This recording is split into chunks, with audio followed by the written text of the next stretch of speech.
नाजरीन, मैं हूं बिस्मिल्लाह आफ्ताब आलम और आप देख रहे हैं उर्दू हिंदी नॉलेज चैनल। आइए जो सिलसिला चल रहा था उसी में आगे बात करते हैं। और सिलसिला चल रहा था जो जीआईसी मेंस का 30 अगस्त को एग्ज़ाम होने वाला है, उसकी बात चल रही थी। और मैंने आपसे कई बार कहा है कि 140 जो टॉपिक मैंने करा दिए हैं, क्वेश्चन करा दिए हैं नोट्स में, आप उनका रिवीजन कीजिए। 10 टॉपिक पहले 10 टॉपिक पढ़िएगा और फिर उनको फ़ौरन लिखिएगा बगैर देखे, फिर 10 पढ़िएगा, फिर फ़ौरन लिखिएगा। ऐसे आपको प्रैक्टिस करना है और यही नोट्स आपको लगातार जो है रिवीजन में रहने हैं। और 101 से जो ऊपर वाले नोट्स हैं वो आपके लिए जितने वेरी लगा सकते हो उतने वेरी लगा लीजिए, इतना इम्पॉर्टेंट है। बस इतनी बात मैं कह सकता हूँ। और एक बात, अब ये जो है बढ़ा करके 150 पर आंकड़ा हम कल पहुँचा देंगे। यानी जो नोट्स जिन बच्चों के पास हैं उनके पास 140 तक पहुंच चुके होंगे। अब उसके आगे के 10 टॉपिक और हम बढ़ा देंगे। लगभग हम दूसरे दिन या रोज़ बढ़ाने की कोशिश कर रहे हैं। तो आइए 63 86 492 279 अपना नंबर है, इस पर कांटेक्ट करके आप इसको मंगवा सकते हैं, ले सकते हैं। पीडीएफ जो है फॉर्म में ही ले सकते हैं। और दूसरी चीज़, हिंदी जो है, हिंदी में जो नोट्स हमने बताए हैं बस उतना ही तैयार करने की कोशिश कीजिए। और टाइम बहुत कम है तो ऐसे ना घबराइए कि हमारी तैयारी नहीं है, सभी की तैयारी नहीं है। लेकिन हिंदी में भी 40% नंबर लाना अनिवार्य है, ये बात आपको दिमाग में रहना चाहिए, वरना आप बाहर हो जाएंगे। ये बात कोई कहे ना कहे, लेकिन मैं कहता हूँ कि 40% जो है नंबर हर कीमत पे आपको लाना ही लाना होंगे। चलिए अपने टॉपिक पर बात करते हैं। स्क्रीन पर जो नंबर दिखता है, टीजीटी पीजीटी की नई वैकेंसी के लिए अपनी किताब शाहीन मंगवानी हो, या फिर उर्दू के लिए जो है जीआईसी वगैरह के नोट्स हैं, या हिंदी के हैं, कुछ भी हो, सजेशन देना है, सजेशन लेना है, तो यही नंबर आपके लिए है। ठीक है, ये बहुत इंपॉर्टेंट नज़्म है। देखिए नज़में बहुत सारी हैं, लेकिन फ़र्ज़ी लतीफ़ा और मुस्तकबिल और साथ ही साथ में जलवा दरबार दहली, ये तीनों नज़्म अकबर इलाहाबादी की आपको पता होनी चाहिए। तीनों मैंने नोट्स में करा दिए, जितना इंपॉर्टेंट होगा वो हम सब करा डालेंगे। चलिए यहाँ से देखिए, ये मौजूदा तरीक़े राही मुल्क अदम होंगे, नई तहज़ीब होगी और नए सामा बहम होंगे। ठीक है, ना हसीनों में रह जाएगी ये पर्दे की पाबंदी। इस तरह से ये जो नज़्म है उस पर हम लोग बात करते हैं। तो इस नज़्म का क्या है, इसमें जो है खुलासा आपको बताना है। ये नज़्म, इसमें देखिए, अकबर इलाहाबादी की नज़्म मुस्तकबिल उनकी तंज़िया और इस्लाही शायरी की एक अहम मिसाल है, जिसमें उन्होंने आने वाले ज़माने के हालात, माशरती तब्दीलियों और तहज़ीबी तासुरात को निहायत बुलंद अंदाज में पेश किया है। इस नज़्म में शायर ने अपने दौर के माशरे पर मग़रिबी तहज़ीब के बढ़ते हुए असरात को मौजू बनाया है और उसके मुमकिन नताइज पर गहरी नज़र डाली है। इस तरह से इतना पैराग्राफ हुआ। आगे देखिए, अगर अकबर इलाहाबादी की बुनियादी ख़याल ये है, अकबर इलाहाबादी का बुनियादी ख़याल ये है कि मुस्तक़बिल में मशरिक़ी माशरा, ख़ुसूसन मुसलमान माशरा, मग़रिबी तहज़ीब की नक़ाली में अपनी असल शनाख्त खो सकता है। इसी वजह से ये सर सैयद के ख़िलाफ़ रहते थे कि सर सैयद भी मुक़ल्लिद थे अंग्रेज़ी जो तहज़ीब है उसके।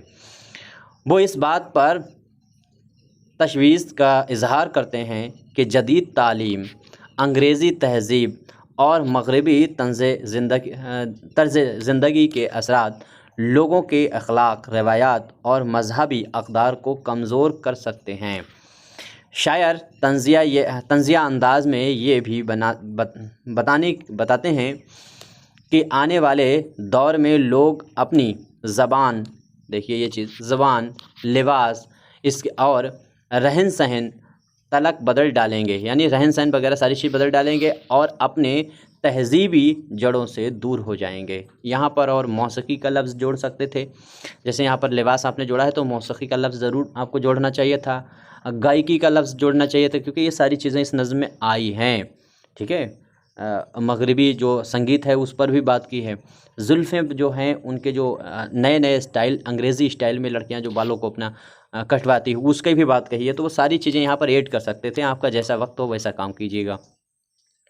नज़्म में अकबर इलाहाबादी ने मुस्तक़बिल की एक ऐसी तस्वीर पेश की है जिसमें मशीनों, नई ईजादात और जदीद तर्ज़ ज़िंदगी के बाइस इंसान की सादगी और फितरी ज़िंदगी मुतासिर होती नज़र आती है। वो इस बात की तरफ इशारा करते हैं कि अगर मग़रिबी तहज़ीब की अंधी तक़लीद जारी रही तो माशरा अखलाक़ी और रूहानी तौर पर कमज़ोर हो जाएगा।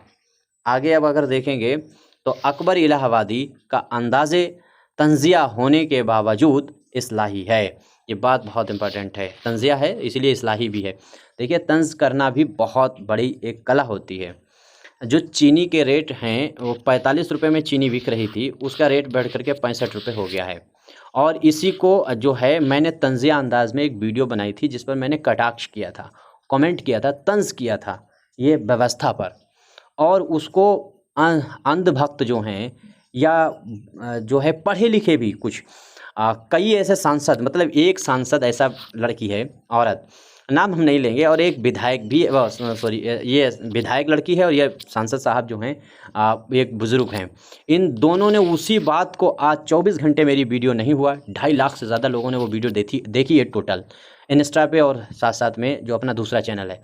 तो वो वही बात जो मैंने तंज़ में कही उसी बात को वो सही कह रहे हैं।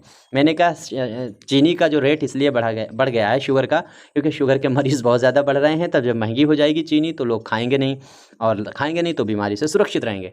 उनने उसी चीज़ को ही अपने पोस्ट में लिख दिया और बाकायदा आकर के टीवी पर उस बंदे ने कह दिया। हमको हमारे साथियों ने वो वीडियो मेरी भेजी और फिर उस सांसद की वीडियो भेजी, तो पता चला 10-20 मिनट तक तो हम लोग हंसते हंसते चारपाई से नीचे गिरने वाले थे। इस तरह की कंडीशन है। तो तंज़ को समझना भी थोड़ा सा काम है, जितना वो मुश्किल कहना होता है उससे ज़्यादा समझना होता है। तो ये जो है अकबर इलाहाबादी ने तंज़िया होने के बावजूद इस्लाह, और लेकिन उसमें इस्लाह होती है, उसमें सुधार की भी बात कही जाती है।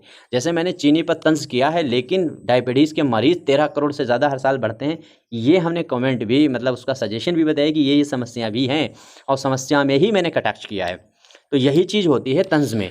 ये पैदावार जो है वो, ये तरीक़ा जो है वो उर्दू वालों का है। वो सिर्फ़ तनक़ीद नहीं करते बल्कि अपने क़ारीन को सोचने पर मजबूर करते हैं कि वो अपनी तहज़ीब और अक़दार की हिफाज़त करें। उनकी शायरी में मज़ाह के साथ साथ एक गहरा दर्द भी छुपा हुआ है। वो माशरती बिगाड़ पर मुबन्नी है। अब आगे देखिए, कहा जा सकता है कि नज़्म मुस्तक़बिल अकबर इलाहाबादी की दूर अंदेशी और समाजी शऊर की अक्कासी है, जिसमें उन्होंने आने वाले ज़माने के ख़दशात और तहज़ीबी तब्दीलियों को नहायत खूबसूरती और तंज़ के साथ बयान किया।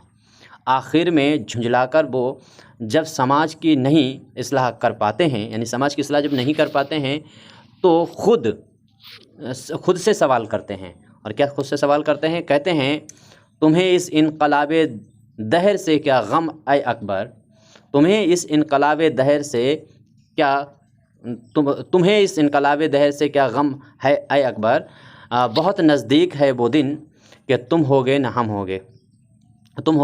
होंगे।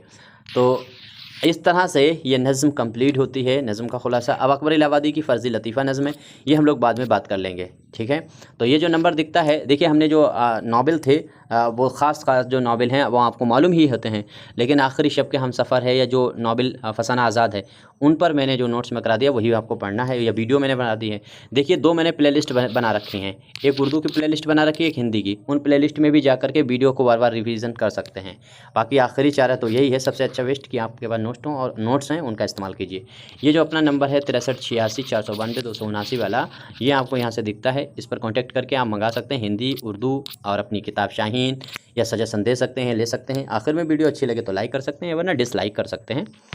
शुक्रिया, खुदा हाफिज़।